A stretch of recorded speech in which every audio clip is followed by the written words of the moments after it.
Welcome to the Old Time Radio Netcast Network. I'm your host, Andrew Rhynes, and let's get into this episode. This episode is going to be The Whistler. Original air date is November 20th, 1944, and the title is Death Sees Double. Thanks for listening, and I hope you enjoy. Let every go signal remind you that you do go farther with Signal gasoline. The Signal Oil Program. The Signal Oil Company and your neighborhood Signal dealer bring you another curious story by The Whistler. Tonight, Death Sees Double.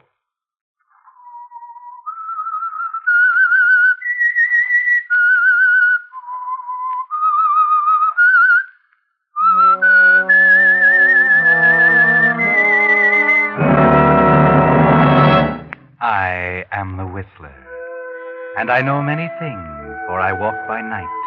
I know many strange tales, many secrets hidden in the hearts of men and women who have stepped into the shadows. Presently I'll tell you of nameless terrors of which they dare not speak.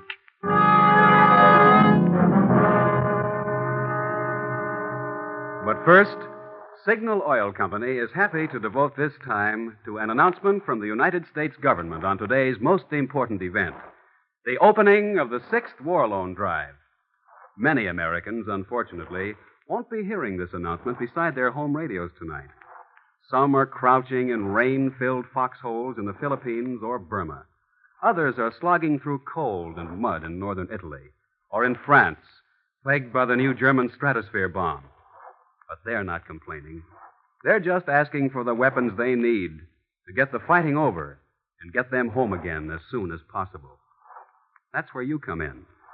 It's going to take more B-29s, lots more, at $600,000 each, and M4 tanks at $67,000 each.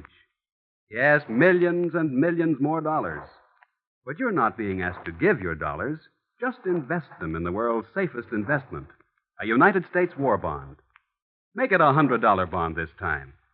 Your war bond dollars not only pay you excellent interest while ensuring your future security, but they say to the boys we sent over there, you're not quitting, neither am I, till it's over there. And now, The Whistler.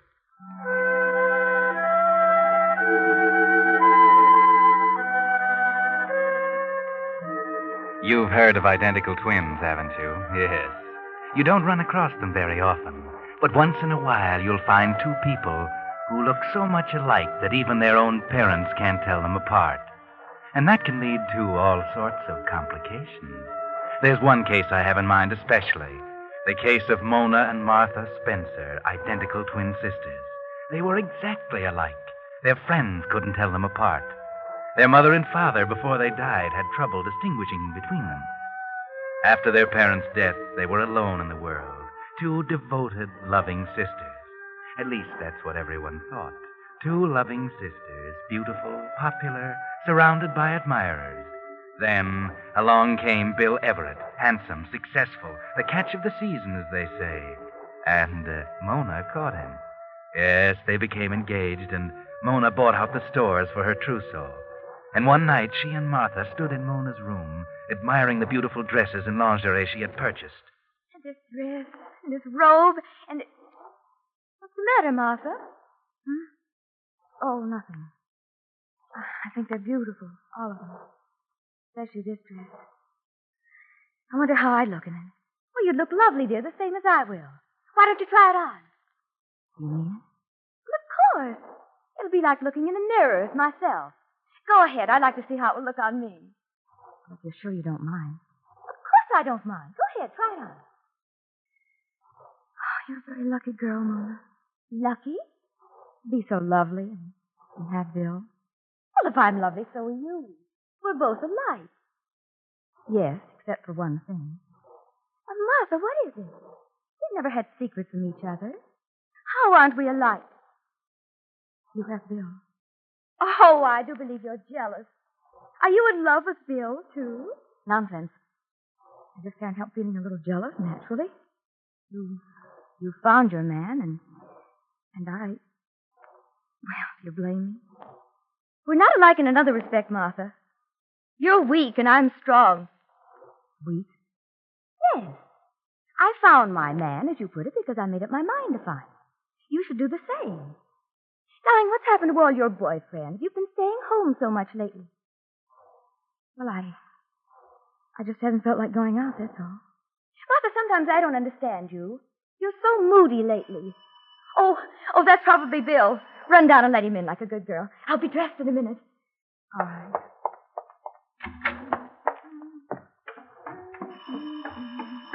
I'm coming. Hello, Bill. Hello, Mona. Oh, wearing your new dress, huh? Oh, yes, but Well, it's beautiful. Well, get your coat. We're late. Oh, but Bill, Oh, I'm sorry. I forgot. Well, that's hardly the way to kiss a sister. Huh? Oh. I've been trying to tell you, Bill. I'm Martha.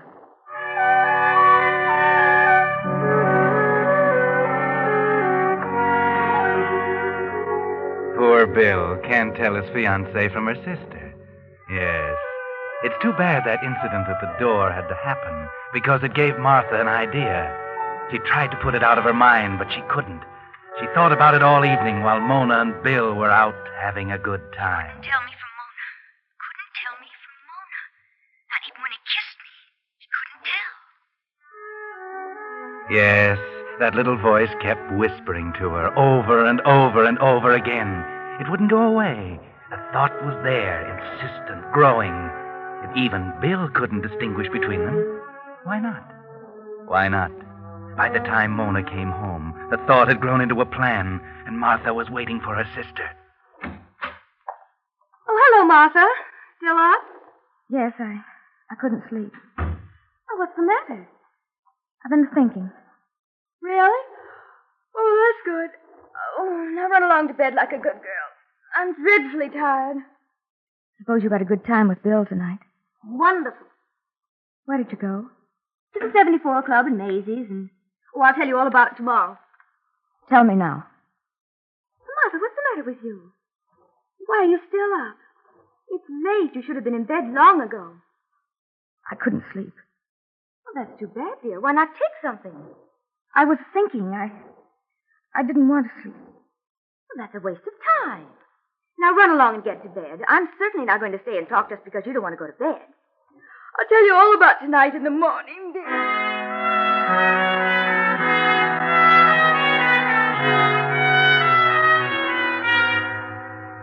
Mona goes on about the absorbing business of getting ready for bed, but Martha stays in her room, sitting, watching her, and through her mind go the details of the plan, carefully, minutely.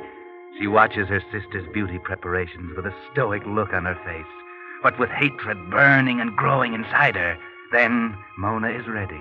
She climbs into bed and prepares to turn out the light. Run along, Martha. I'm going to bed. I want to talk. I told you we'd talk in the morning. No, we won't. What?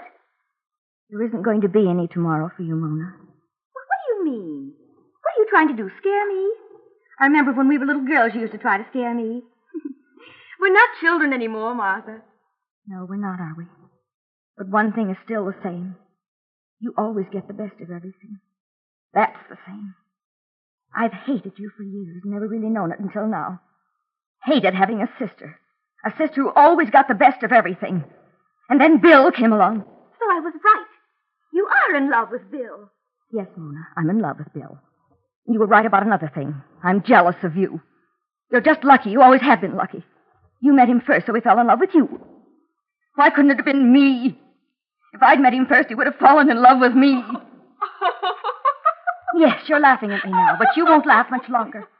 You were right about several things, Mona, but you were terribly wrong about one thing. You said, I'm weak and you're strong. Well, you were wrong, Mona. I'm not weak. I'm strong. I'm stronger than you. I'm strong enough to kill you. You're a fool. You wouldn't gain anything by killing me. Wouldn't I? Now stop this nonsense and go to bed. We'll talk about it in the morning when you're more calm. You don't believe me, do you, Mona? You don't believe there isn't going to be any morning for you. But it's true, Mona. You're going to die tonight. I'm going to kill you. Martha! Where did you get that gun? That gun? Why don't you remember, Mona? This was Father's gun. Put that down! You can't order me around any longer. I thought it all up. Get away from me! Martha! Clumsy, aren't you, Mona? You can't run away from me. Martha! No! No! I'm following you, Mona. You won't go far. Just to the top of the stairs. Then you'll be down on your knees, begging me not to kill you. But it won't do you any good. Martha, in heaven's name! You see, it's you who's weak, not me. I'm strong. Martha! Martha, no! You're making a mistake. It won't do you any good. Martha, wait, please. Listen to me. You see, Mona, I told you you'd be begging on your knees. You must listen. No. You listen. You don't think I'll gain anything by killing you. You think I'll be caught and convicted and die. Well, you're wrong again, Mona. I won't be caught and I won't die.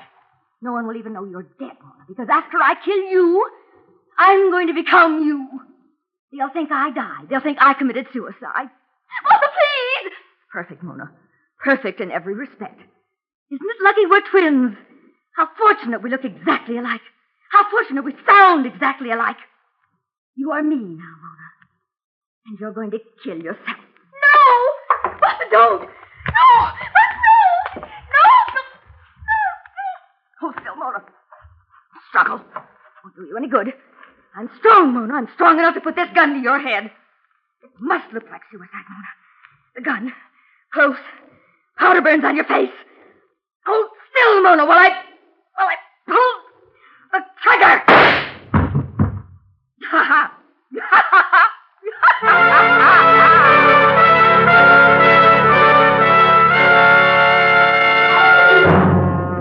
So Martha Spencer killed her twin sister, Mona. Then, carrying out her plan, she immediately assumed Mona's identity. She changed into Mona's dress, arranged the gun in Mona's hand, took Mona's engagement ring and diamond clip, dressed Mona in one of her robes, and put her dinner ring on Mona's finger. Oh, yes, it was perfect. Perfect in every detail.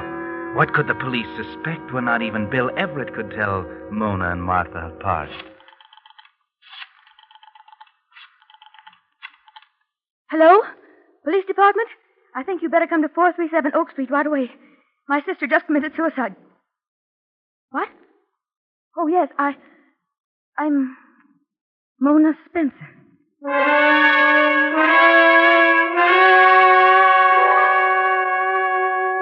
Yes, it's done now. Now there's no turning back, Martha. So don't get nervous. Keep calm and face the police just as if it really had been suicide. Nothing is going to go wrong, nothing. Not if you keep your head.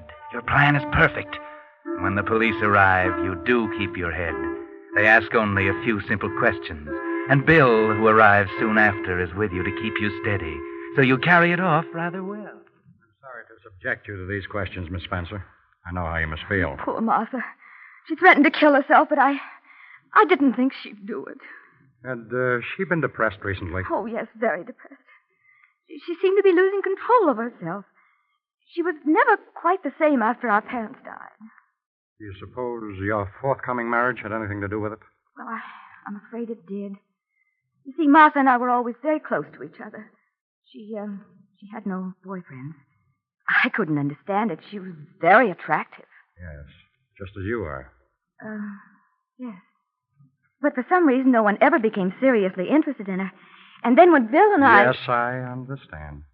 By the way, Mr. Everett, did Martha Spencer say anything to you that might lead you to believe she contemplated suicide? Well, I can't say she did. It's all right, dear. You needn't spare me. I'm sure you must have noticed how strangely she'd been acting lately. Come to think of it, she didn't quite seem to be herself. I see. Well, I don't think we need to trouble you any further, Miss Spencer. These were just routine questions. The coroner's verdict was suicide. I'm satisfied. Then if you'll excuse me. Of course. I'll be running along. Oh, don't bother to show me out. I can find my way. Thank you. Goodbye, Inspector. Bye. Goodbye, and good luck. Well, Mona, I think I better be running along, too. I'll call you in the morning, huh? Must you go, Bill? I don't want to be alone for a while. Well, yes, I know, but... Well, see here, Mona, I thought perhaps in view of what's happened, you might want to postpone our marriage for a while. Oh, nonsense, Bill. I feel badly about poor Martha, of course. But we can't help her now. We may as well forget it and enjoy our own happiness. As you wish. Bill, Yeah? you haven't kissed me since Martha died. Oh, sorry.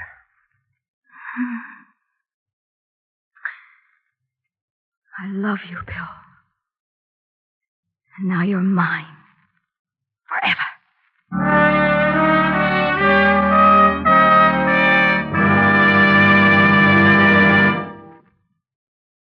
You are listening to The Whistler, brought to you by your friend, the Signal Oil Company, marketers of famous Signal gasoline, your best buy today. Remember to let every go signal remind you that you do go farther with Signal gasoline.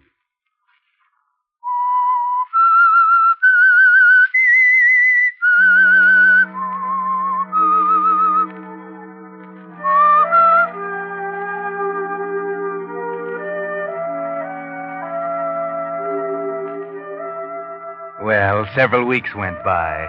Martha thought she'd better wait a little while to make certain that the cold-blooded murder of her sister was not suspected. Yes, she was a clever girl, this Martha Spencer, posing as her twin sister, Mona. Martha knew she looked exactly like Mona.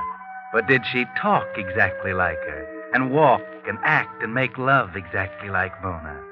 At first, the possibility bothered her. Bill, kiss me. Hmm? Okay. There. Bill, Yeah? you sometimes act so cold. I haven't done anything to make you feel differently. You know better than that. What's eating you, Mona? Nothing. I mean, I just wondered if I'd changed any. So much has happened. No, you haven't changed, Mona. You'll never change. Never in this world.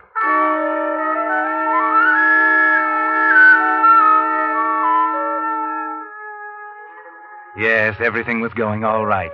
Bill didn't suspect a thing, neither did the police. And after a few weeks, Martha felt secure.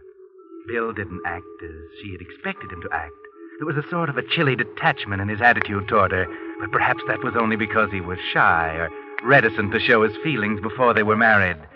So the thing to do was to hurry up the marriage. Bill, why should we wait? Why don't we go ahead and get married? Right away. Hmm?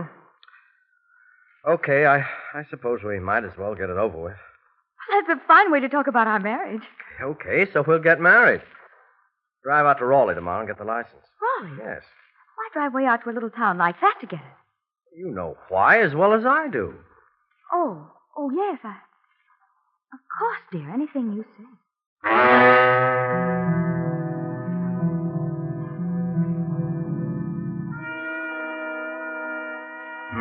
That's strange, isn't it, Martha? You don't know what he meant by that, do you? There must be some secret between Mona and Bill that you didn't know about. But never mind, it can't be very important. And he didn't suspect you. Don't worry about it as you drive out to Raleigh. Go to the courthouse and sign the application. But now there's something else. You watch amazed as Bill signs the application for a license. Bill? It's all right. I've signed correctly. Look, you can see for yourself. Bill, Stop it, Mona. What's getting into you? Next, please. Oh, yeah. Here you are. Uh-huh. Let's see now. Seems to be all right. That'll be $2, please. Yeah. Thank you. We'll have to wait 3 days, you know. Oh, well, better wait a moment now than later in a divorce court. Let's see, let me check these names here again.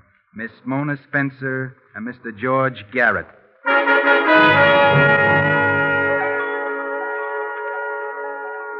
There was something wrong, something terribly wrong. Why did Bill sign the license, George Garrett? A cold chill clutched at Martha's heart, but she didn't say anything to him. On the way home, he suggested that they celebrate the occasion by going out that evening to a little roadhouse up in the mountains. She accepted, of course, and told him she'd be ready at 7. She left his car and went up the steps of her home. Yes, her home now, all hers.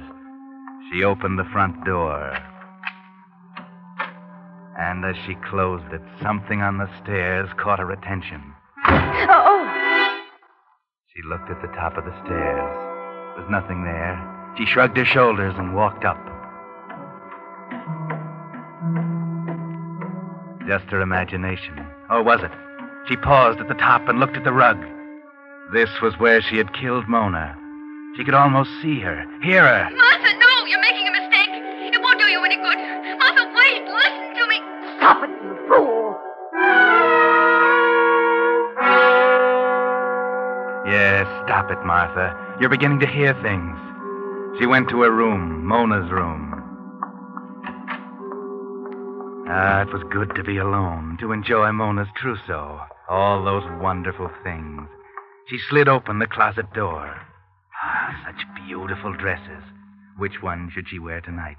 She tried to concentrate, sat down at the mirror, and there was her reflection. Mona's reflection. Oh, now isn't that a shame? Breaking that beautiful mirror and that fine bottle of perfume. She got up and paced the floor. She simply couldn't get it out of her mind. Why? Why did Bill sign his name George Garrett? And why do Mona's words keep coming back to her? You're making a mistake. It won't do you any good. Martha, wait, listen to me. I won't think about it. I won't.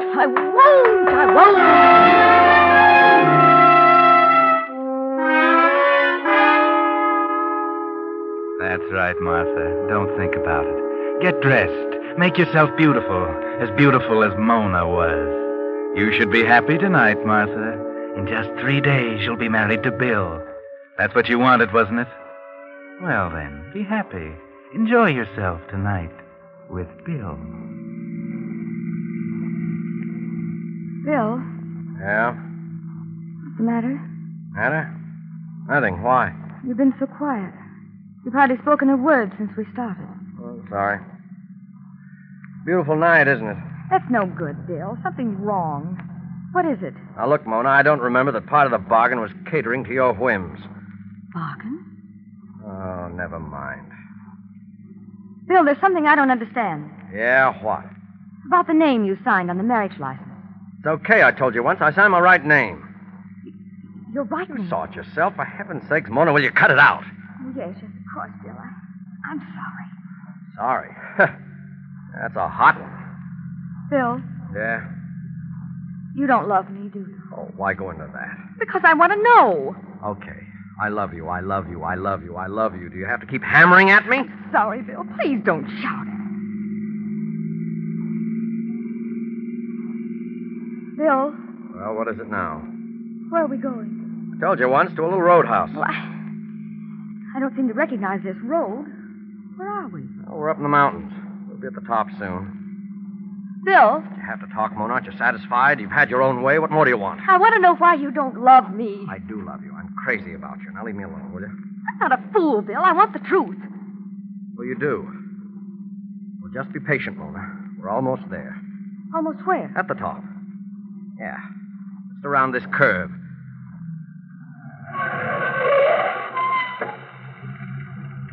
There. We're here. I don't see any roadhouse. No, there isn't any, Mona. Then why are we stopping? So you can get the truth. You're always getting everything you want. All right, Mona. Look over there. Where? Over there, while I... Bill, what are you doing? Just tying your arms. No. And now I'm gagging you. No, why are you doing this? There we are. No. Oh, No, neat. How does it feel to be gagged, Mona? Oh, no, Mona, it's no use. You're going to listen to me now. You had your own way long enough. Always talking, always ordering, demanding. Well, I'm not going to go through with it, Mona. I'm not going to marry you. You can only torture a man so long, and then he does something about it. And I'm going to do something about it right now. Yes, Mona. Yes, I'm going to kill you. I've tried to reason with you. I've begged, I've pleaded, I've threatened, but you've only laughed at me. You thought because you knew my secret you could force me to marry you. Well, you can't. I'd rather go to prison than marry you.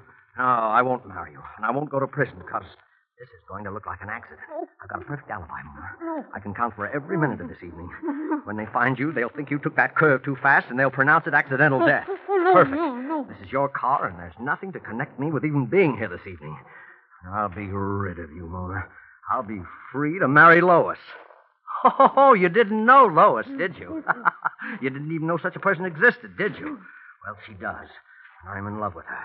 I love her, not you. And I'm going to marry her. Please. Do you any good to beg, Mona. I can't trust you. I trusted you once with a secret, and you tried to blackmail me. Blackmail me into marrying you. Oh, don't know anything about that. You No, got but the wrong girl. I can't let you go over the cliff, bound and gagged. No. No, that was just to make you listen so I could tell you why you're going to die. Wouldn't do to have them find you with your arms tied together. That wouldn't look quite like an accident, would it? Well, this is it, Mona. Now, you won't feel a thing when I bruise your pretty little head. Now, just remove the gag and the ropes. It's the brake. Engage the clutch. Stop the engine.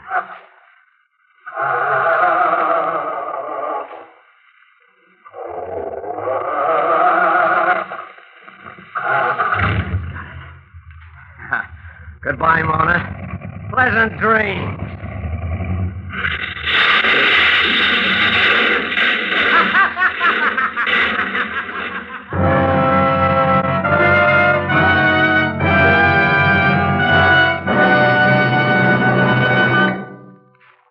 The Whistler will return in just a moment with a strange ending of tonight's story. Meantime, let's test your memory. How long has it been since you had the lubricant changed in your transmission and differential? That's an important question, because the tremendous pressure under which the gears in most modern cars operate gradually pulverizes tiny metal particles and turns even the best lubricant into a grinding, harmful abrasive. That's why, if it's been 5,000 miles or over 6 months since you had your transmission and differential lubricant changed, your neighborhood Signal gasoline dealer suggests that now is a good time to do it.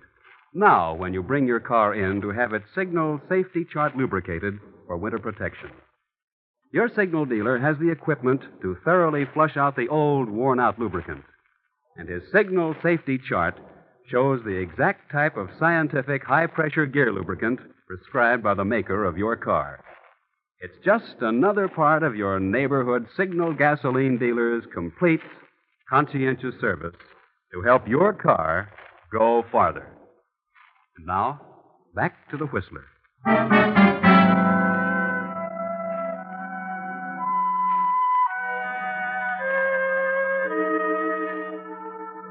Poor William Everett, or George Garrett. That was his real name.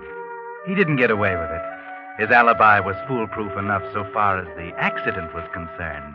But he forgot that Inspector Dudley would check up on the marriage license and see his name signed big as life.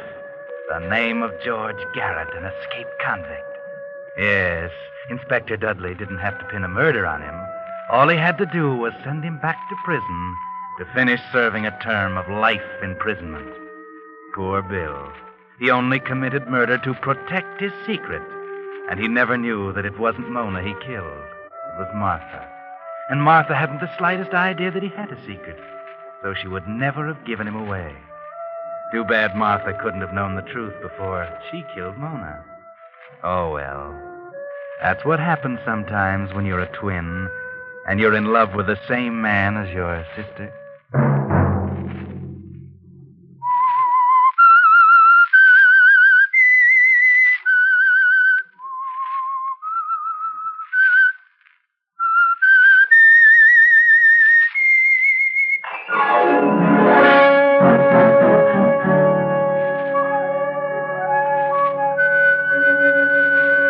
Next Monday at 9 o'clock, the Signal Oil program will bring you another strange tale by the Whistler.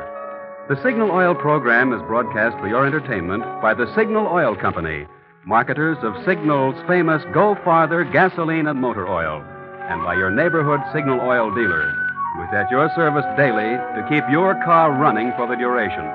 The Signal Oil program, produced and directed by George W. Allen, with story by Ralph Rose and music by Wilbur Hatch, is transmitted to our troops overseas by the Armed Forces Radio Service.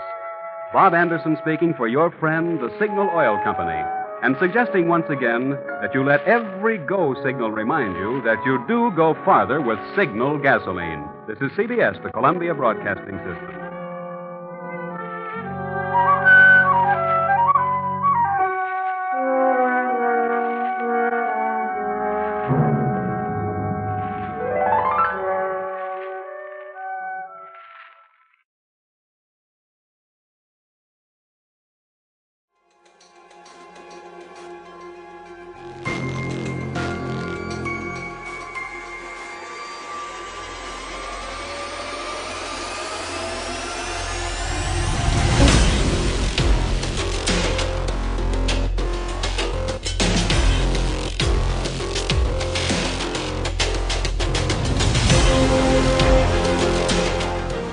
Welcome back. I hope you enjoyed this presentation from the Old Time Netcast Network.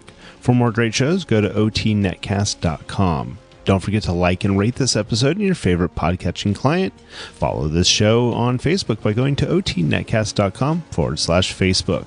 This episode is covered under the Attribution Non-Commercial Share Alike copyright. For more information, go to otnetcast.com/copyright. Thanks again for listening, and I hope you have a great day.